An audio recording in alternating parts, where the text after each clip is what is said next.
Lobbyists are barred in Oklahoma from giving lawmakers gifts of more than $100 in value or spending more than $500 per year on meals for any one lawmaker.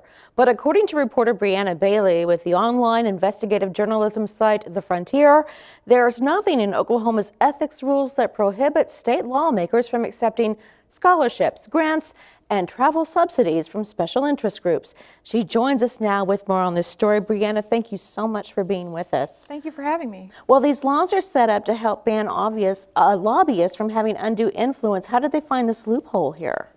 So these subsidies and scholarships, they're not considered gifts. They are considered like a subsidy or a scholarship that you would take to go to an educational conference or something like that. But basically what it boils down to is free trips for state lawmakers, free hotel stays, sometimes in some very nice hotels. Do they get free flights and things like that? Yes, they do. Okay, do you have any idea how many lawmakers are taking advantage of this? Many of them.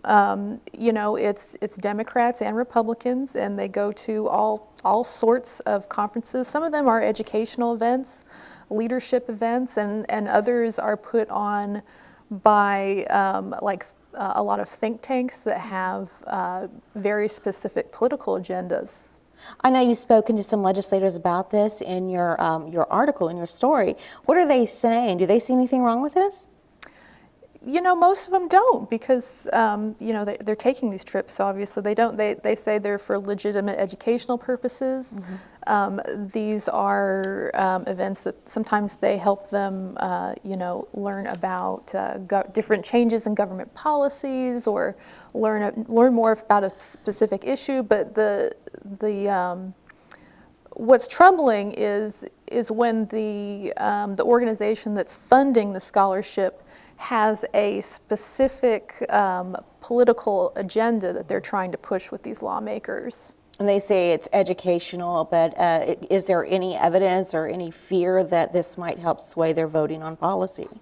You know, a lot of the conferences they go to are kind of things where they learn about, you know, model legislation. You know, hey, this is a bill that you could introduce in your state. Is there any talk of curtailing this loophole in any way? As far as I know, no, there isn't. Okay. No one has brought that up? No, okay. Unfortunately. How did you find out about it? How did you start working on it? You know, honestly, it was something that I just kind of stumbled into. I was doing some research on the Ethics Commission website for a different story, a completely unrelated issue. And I kind of just found this place where all of these scholarships and travel subsidies have to be reported.